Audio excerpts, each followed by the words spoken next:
Pendant ce temps-là, à Minneapolis, aux États-Unis,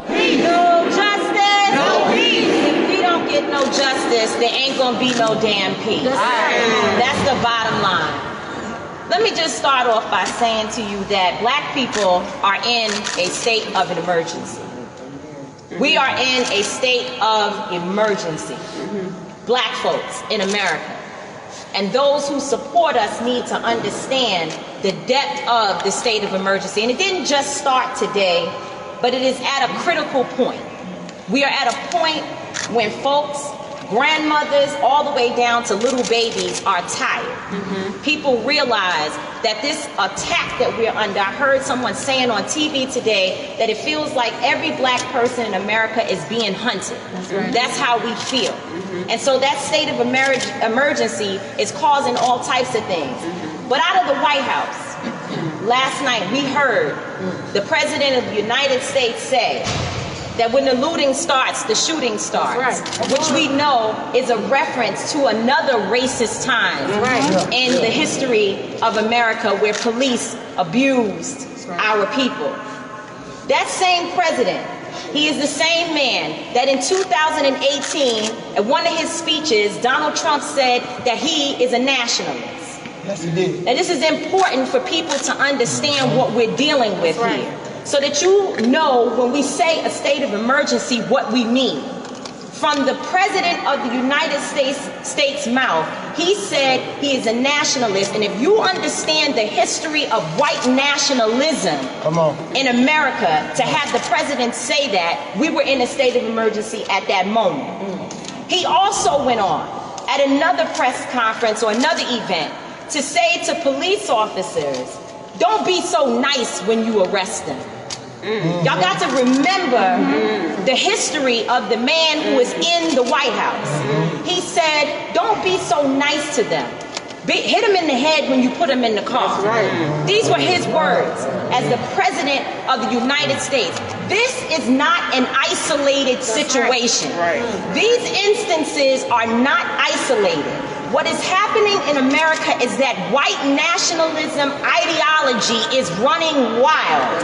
And the reason why buildings are burning is because this city, this state, would prefer preserving that white nationalism and that white supremacist mindset over arresting, charging, and helping to convict 4 officers who killed a black man. That is the reality of what we're dealing with. This is not just a few cops doing things across the country.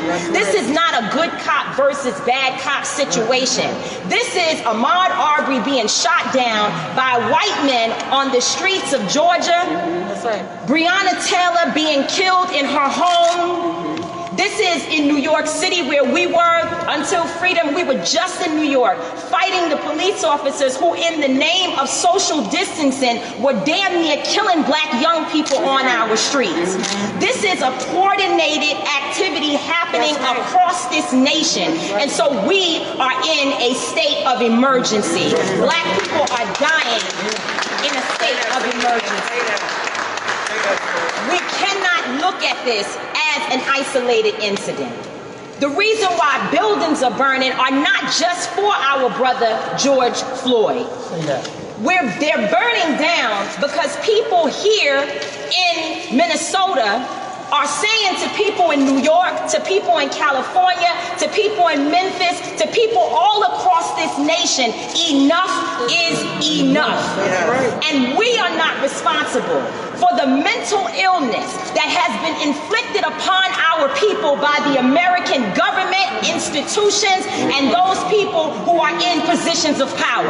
I don't give a damn if they burn down Target, because Target should be on the streets with us, calling for the justice that our people deserve. Where was AutoZone at the time when Philando Castile was shot in a car, which is what they actually represent? Where were they? So if you are not coming to the people's defense, then don't challenge us when young people and other people who are frustrated and instigated by the people you pay. You are paying instigators to be among our people out there throwing rocks, breaking windows, and burning down buildings. And so young people are responding to that. way to stop it. Arrest the cops. Charge the cops. Charge all the cops. Not just some of them, not just here in Minneapolis. Charge them in every city across America where our people are being murdered. Charge them everywhere. That's the bottom line. Charge the cops. Do your job. Do what you say this country is supposed to be about, the land of the free for all. It has not been free for black people, and we are tired. Don't talk to us about looting. Y'all are the looters.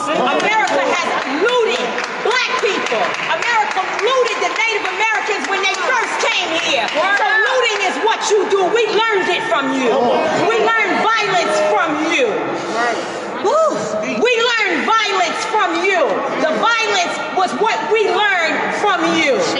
So if you want us to do better, then damn it, you do better. Elle s'appelle Tamika Mallory, c'est une activiste américaine. En 2017, elle était l'une des organisatrices de la marche pour les femmes. Ce discours, elle l'a tenu ce vendredi 29 mai à Minneapolis en marge des rassemblements pour dénoncer les violences policières et rendre hommage à George Floyd.